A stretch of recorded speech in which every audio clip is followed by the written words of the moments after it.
أعوذ بالله من الشيطان الرجيم وقل ربي أعوذ بك من همذات الشياطين وأعوذ بك ربي أن يحضرون. Dan katakanlah, wahai Tuhanku, aku berlindung kepadamu dari hasutan syaitan-syaitan, dan aku berlindung kepadamu, wahai Tuhanku, supaya syaitan-syaitan itu tidak menghampiriku. Assalamualaikum warahmatullahi wabarakatuh. Alhamdulillah, sekali lagi kita bertemu dalam channel kisah pengalaman seramku ini. Pertama sekali saya mengucapkan ribuan terima kasih kepada kalian, anda semua yang sudi untuk like, subscribe dan share kisah-kisah seram dalam channel ini. Kemudian juga saya turut mendoakan anda semua supaya sentiasa panjang umur, murah rezeki, sihat walafiat, dan terhindar daripada segala gangguan makhluk halus di kalangan jin dan syaitan. Dan tolong doakan juga saya supaya saya sentiasa selamat di dunia dan di akhirat, dan sokongan anda itu akan menyebabkan channel ini semakin berkembang dan terus berkembang. Terima kasih banyak-banyak. Kali ini saya akan menceritakan satu pengalaman seram yang dikirimkan oleh rakan subscriber kita yang bernama Cik Lin. Kisah ini berlaku katanya sekitar tahun 2016 yang lalu. Ya, dia menceritakan kisah pengalamannya ketika itu, yaitu dia bersama dengan rakannya. Ya, dengan rakannya, bukan setakat rakan, bahkan mereka ini satu tempat kerja, ditugaskan untuk pergi ke Keningau atas urusan kerja. Daripada daerah Sendakan, mereka melalui satu jalan daripada Sendakan, iaitu masuk ke Simpang Ranau, terus ke Tambunan, dan teruslah sampai ke daerah Keningau. Jalannya di Tambunan tu memang agak berbukit juga, dan ada jalan sempit dan ada jalan curam, ya, sempit dan curam. Tetapi tidaklah securam di jalan Kimanis Sabah. Maka pengalaman ini dikisahkan oleh Cik Lin. Ini adalah kisah pengalamannya dengan rakan karibnya berjalan di jalan Kimanis Sabah. Cerita selanjutnya selepas ini.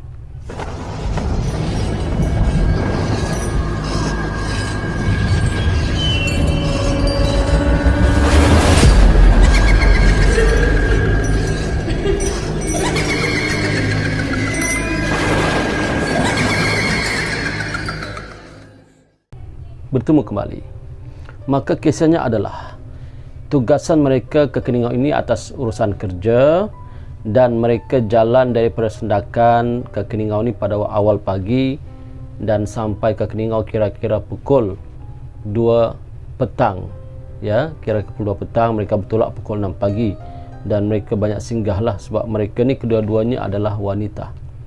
Banyak singgah di tempat makan, tempat minum, beli buah-buahan yang menjual di tepi jalan tu. Banyak gerai-gerai buah-buahan mereka singgah, lihat, ya.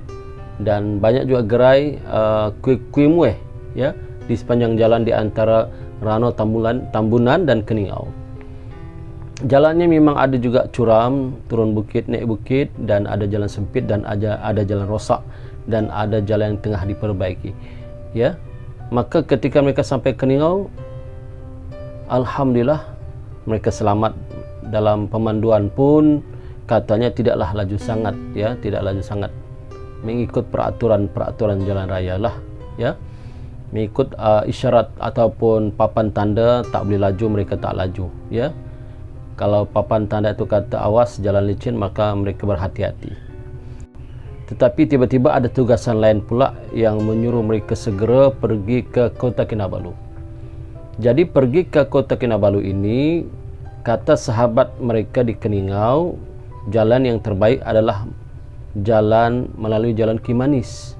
Dari Keningau ke Kimanis lebih kurang sejam lebih sikit lah, ya.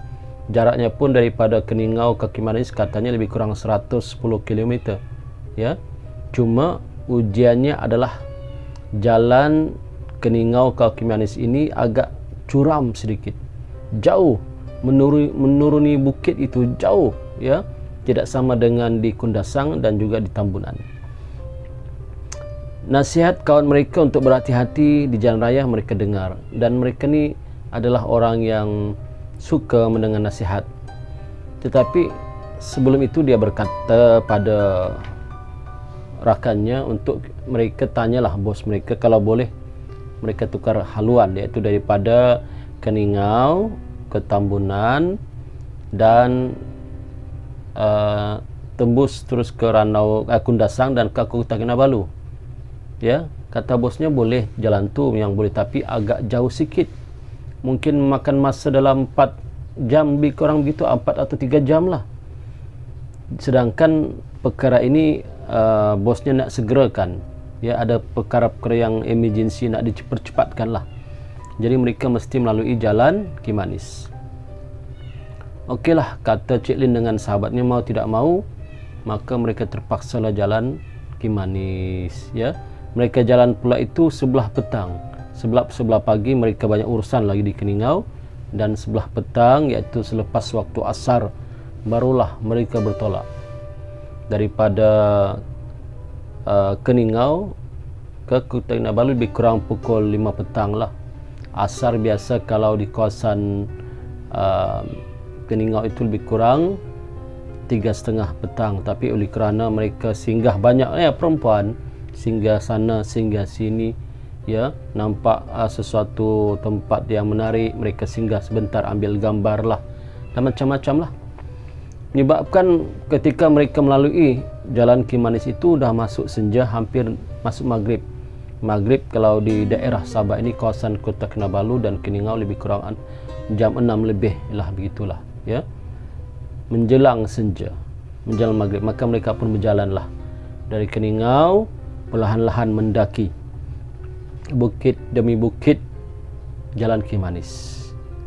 Ketika mereka sampai lagi satu tempat di jalan Kimanis itu, masih jauh lagi nih ke Kota Kinabalu, sejauh lagi. Mereka singgah lagi sebentar. Ada satu tempat macam tempat peranginan lah di atas bukit, cantik tempat tu. Mereka ambil gambar dan juga singgah sebentar untuk isi perut, ya, minum lagi. Sedar tak sedar, rupa-rupanya dalam keadaan mereka leka tu, masa dah menunjukkan pukul 7 malam. Masya Allah, ya. Dalam keadaan itu mereka, sedangkan mereka ni disuruh cepat oleh bos mereka, tapi mereka bagilah alasan, bos jalan ini begini. Ya, kata bosnya, ialah hati-hati sajalah, yang penting kamu selamat, tapi ingat jangan terlalu lama, ya. Maka pukul 7 malam itu mereka terus jalan mendaki jalan Kimanis, kejap lagi menuruni dan mendaki lagi. Tiba-tiba di satu tempat, ya, tempat jalan Kimanis ini sebelum itu kalau pandang kiri dan kanan memang banyak pokok-pokok, ya, kawasan hutan yang tidak ada penghuni, sunyi, senyap. Walaupun baru pukul 7 malam, tapi keadaan sunyi, senyap, ya. Apalagi malam itu dalam keadaan bulan pula hampir mengembang lah, mungkin dalam 14 hari bulan katanya, sebab dia lihat bulan mengembang penuh. Tak hujan waktu itu, tapi berkabus. Satu tempat tu berkabus. Tiba-tiba ketika mereka berjalan satu tempat, yang mereka heran itu ada seorang nenek tua, ya. Ada seorang nenek tua yang menahan mereka di tepi jalan. Jadi dalam keadaan mereka nak cepat, ya, bos mereka panggil. Dalam keadaan itu pula ada seorang nenek tua yang menahan mereka di hadapan. Kata Cik Lin, apakah kita berhenti atau tidak? Kata kawannya, tak payah berhentilah. Kita pun tidak tahulah nenek tu apa niatnya. Kita tidak tahu, mungkin yalah sekarang ni kan banyak kan kes-kes yang rumpakan, kes kecurian, ya, dihantar seorang pura-pura menahan, tiba-tiba ketika berhenti ada pula orang-orang lain lagi, laki-laki lain lagi, gangster-gangster lain lagi yang datang dan culik mereka. Kata Cik Lin, betul juga kan? Tak apalah. Kata Cik Lin, mungkin mudah-mudahanlah adalah kereta lain yang sanggup berhenti dan ambil nenek itu. Kesian juga nenek itu, dia kata mungkin nenek itu nak jalan. Mereka teruskan perjalanan. Tiba-tiba bila mereka teruskan perjalanan, tiba-tiba tak lama kemudian ada lagi sebiji seperti nenek itu katanya menahan kereta mereka. Kata Cik Lin, kau nampak tak nenek tadi tu? Nampak. Kawannya pun hairan. Kenapa? Dia kata, kau perasan tak nenek itu sama dengan nenek yang sama tadi, yang pertama tu? Takkanlah. Nah, ketika itu mereka terus meremang bulu rumah Cik Lin dan sahabatnya. Mereka jadi panik. Takut, seram. Apakah benar apa yang mereka lihat ini? Ataupun nenek itu kembar? Banyaklah macam-macam dalam pikiran mereka ni. Pikiran mereka berpusing-pusing memikirkan siapakah nenek itu? Apakah kembar kah ataupun jemaah syaitan kah? Makhluk halus kah? Itu sentiasa berpusing-pusing dalam pikiran mereka. Menyebabkan Cik Lin dan sahabatnya tak banyak sembang ketika itu. Tiba-tiba mereka menuruni satu bukit yang curam. Ya, mereka menuruni satu bukit yang curam. Curamnya pula bukan curam yang biasa, panjang curamnya, tetapi di depan tu ada lori. Masya Allah, kata macam mana ni? Cik Lin ini memandu memang ada lesen lah, tak ada masalah. Cuma dia ni tak berapa mahir sangatlah dalam pemanduan masalah giar ni. Kata sahabatnya, cuba giar rendah. Dia kata, kita punya kereta ini auto, nak giar rendah macam mana kan? Auto, kalau tekan dia itu, kalau perlahan otomatik dia akan turun juga. Kata kawannya, betul juga kan? Macam mana? Kalau giar manual mungkin kita boleh masukkan giar 3 ke supaya kereta perlahan. Tapi ini D. Dan dalam keadaan Cik Lin tekan brake ini, depan tu lori. Tiba-tiba di belakang mereka pun kelihatan lori juga. Masya Allah, kata Cik Lin. Macam mana ni? Kata Cik Lin dengan temannya. Belakang kita lori, depan kita pun lori. Ini bahaya. Kita takut ni. Apa-apa kita memang tersepit tengah-tengah ni. Tekan brake lagi. Akhirnya tiba-tiba mereka terasa bau hangit seperti getah terbakar. Barulah Cik Lin perasan ini ada kaitan dengan brake kereta mereka lah, yang mungkin haus kerana daripada tadi tekan brake turun bukit pula tu tak boleh laju sebab depan ada lori, di belakang pun ada lori. Masya Allah, ya. Lori tu pula bukan lori kecil katanya, lori balak. Masya Allah. Jadi akhirnya Cik Lin berbincang dengan sahabatnya untuk, kalau ternampak mana-mana gerai, kata Cik Lin, kalau kau ternampak mana-mana gerai, apakah kita singgah? Tak kira gerai ke rumah orang ke, kita singgah sekejap bagi sejuk tayar ni. Ini bahaya Cik Lin ni, saya takut ni, curam ni. Maka mereka jalan perlahan dalam keadaan kelajuan 40 ataupun 30, lebih kurang begitu kata Cik Lin. Sekejap 30, sekejap 40. Tekan brake. Akhirnya mereka nampak daripada kejauhan ada seperti gerai. Kata sahabatnya, kita berhenti sinilah. Ayalah, Cik Lin pun bagi signal, berhenti pelan-pelan masuk dekat-dekat gerai itu, depan gerai itu. Alhamdulillah, kata Cik Lin, kita berhenti sebentar, biarlah lori itu lalu dululah. Kata orang Sabah, limpas dululah, lalu dulu jauh-jauh, baru kita rehat setengah jam, lepas itu sambung balik, ya. Maka mereka pun rehat. Jadi Cik Lin dan sahabat nampak gerai itu, tapi gerai itu cantik bukan main. Dia kata, ada tak begini di sini, ya? Di Bukit Kimanis, Jalan Kimanis ni, gerainya bukan gerai biasa, bukan gerai diperbuat daripada kayu, tidak, dia kata. Tapi gerainya, suka nak ceritalah, gerai cantik, berkilauan. Bahkan di belakang gerai itu, bila mereka tengok, seperti ada satu perkampungan. Ia satu perkampungan yang ramai orang dan bercahaya-cahaya banyak, seperti ada satu pesta, dia kata. Di bawah tu mesti seperti ada satu pesta keramaian. Jadi sahabatnya ni biasa kan perempuan ambil gambar lah. Dia ambil semua sudut. Dia di kawasan belakang kedai, di kawasan nampak seperti ada perumahan itu, kampung itu, ambil gambar. Dan mereka pun duduk sebentar di gerai itu.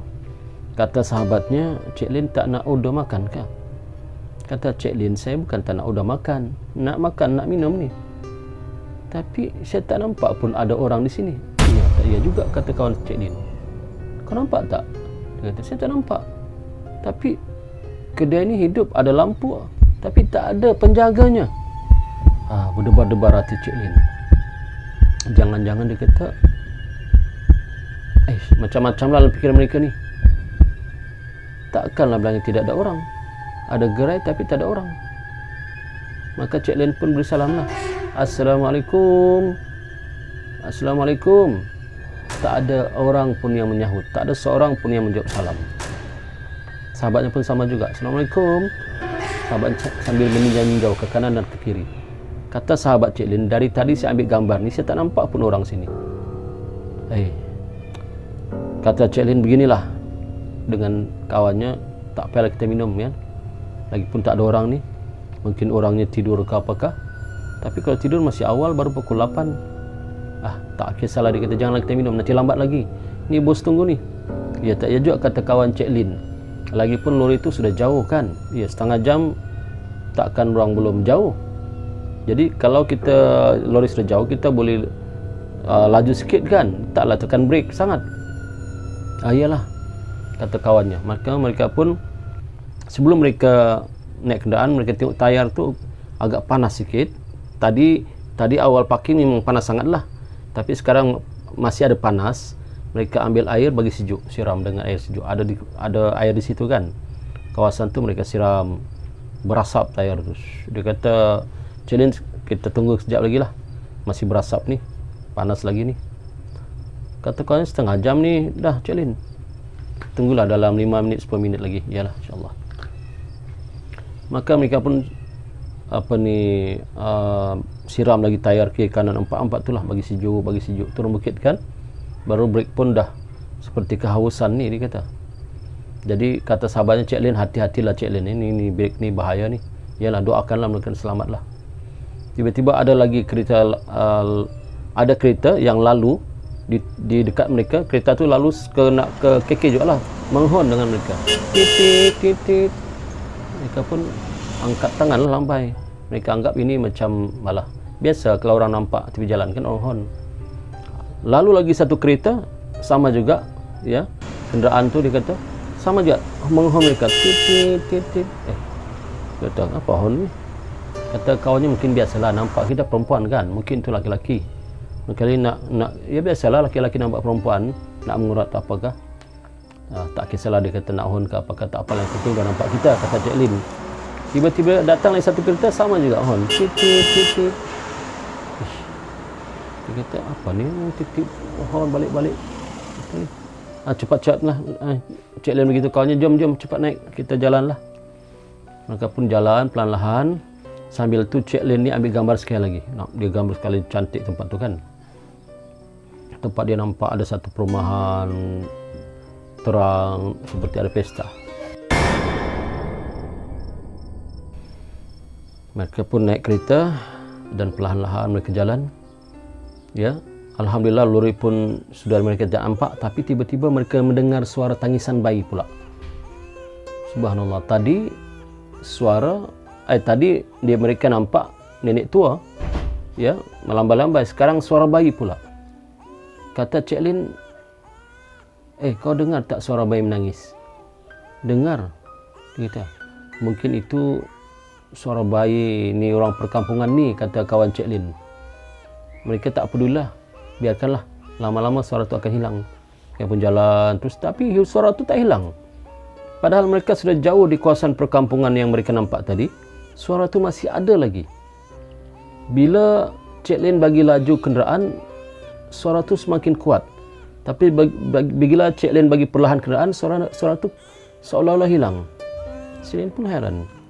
Kalaulah dikata ni suara bayi menangis di orang perkampungan, takkan suara itu begitu kuat. Kita tutup tingkap, kita pasang aircon, takkan suara begitu jelas? Ia tak juga kawannya. Jangan-jangan mereka pun saling pandang memandang, tapi tak disampaikan, tak diluahkan apa yang mereka katakan jangan-jangan itu, sebab mereka takut dalam keadaan begitu.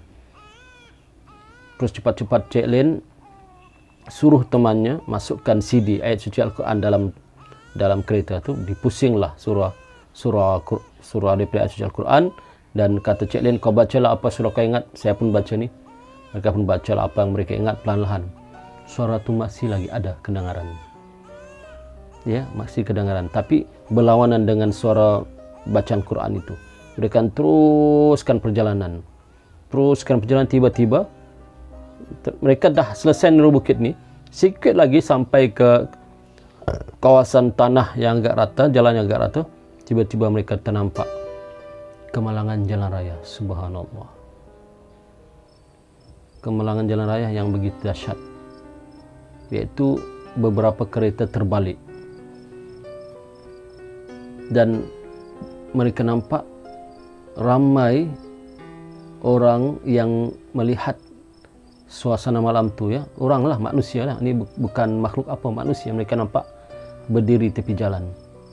Kata Cik Lin dengan sahabatnya, kita tak boleh berhenti, kita teruskan perjalanan sajalah, ya, sebab kita nak cepat ni. Biarkanlah, adalah yang menolong mereka nanti. Ambulans dan polis akan datang sebentar lagi, kata Cik Lin. Iyalah, kata sahabatnya, kita teruskan perjalanan. Maka mereka pun teruskan perjalanan, sampailah mereka kawasan jalan yang tidak curam lagi, jalan rata, menghampiri dengan kawasan Papar dan seterusnya Kinarut, dan sampailah mereka ke kota Kinabalu dengan selamat, alhamdulillah. Jadi kisah ini yang diceritakan oleh Cik Lin, begitulah kisahnya. Cuma sampai sekarang Cik Lin berfikir, siapakah nenek tua itu yang menahan mereka itu, dan kenapa ada terdengar tangisan bayi. Dan yang lebih peliknya, setelah esoknya mereka pergi ke kedai gambar, cucilah gambar itu yang mereka gambar, tetapi yang ada kelihatan hanyalah gambar-gambar hutan. Tidak ada satu pun rumah yang kelihatan di situ, dan tidak ada gerai pun yang ada dalam gambar itu. Itu yang mereka rasa pelik. Yang cuma dapat dilihat di gambar itu adalah gaung yang dalam. Rupa-rupanya kereta mereka itu parking dekat gaung yang dalam, dan hampir sedikit lagi akan terjun ke dalam gaung yang dalam itu. Masya Allah. Sebab itulah, kata Cik Lin, beberapa kereta yang lalu, kenderaan yang lalu menghon kepada mereka. Itu membuktikan bahawa hati-hati, kerana kereta kamu hampir masuk gaung. Cuma yang peliknya, mereka nampak tidak ada gaung ketika malam itu. Gaung yang dalam. Mereka cuma nampak kedai dan perumahan di gaung itu. Mereka nampak seperti ada perumahan, rumah yang cantik, yang bercahaya-cahaya, seperti ada pesta itu. Subhanallah, seram sejuk. Ya, perasaan mereka ketika mereka mengambil gambar itu, mereka tatap sekeping-sekeping, tidak ada sebuah kedai pun di situ, tidak ada perumahan pun di situ. Yang kelihatan hanyalah hutan belantara dan gaung yang dalam. Masya Allah, kata Cik Lin. Inilah pengalaman seramnya. Alhamdulillah, dengan izin Allah, katanya, mereka terselamat juga dan tidak ada apa-apa kemalangan. Tetapi yang mereka heran, di depan mereka berlaku kemalangan. Dan apakah nenek itu memperingatkan pada mereka supaya berhati-hati, jangan laju sangat di jalan raya? Wallahu alam, kata Cik Lin. Dan inilah kisah Cik Lin. Iktibarnya kepada kita, berhati-hatilah, ya, di setiap masa dan ketika. Jangan lupa membaca doa pendinding untuk keselamatan diri, supaya terhindar dari gangguan dan makhluk halus, dan supaya kita selamat di dunia dan selamat di akhirat. Sekian. Jika anda ada komen-komen tentang pengalaman seram anda yang berlaku di mana-mana jalan raya di negeri Sabah ataupun di Malaysia ini, sila hantar kisah pengalaman anda itu kepada saya melalui email ahmadbenar88@gmail.com. Sekian. Assalamualaikum warahmatullahi wabarakatuh.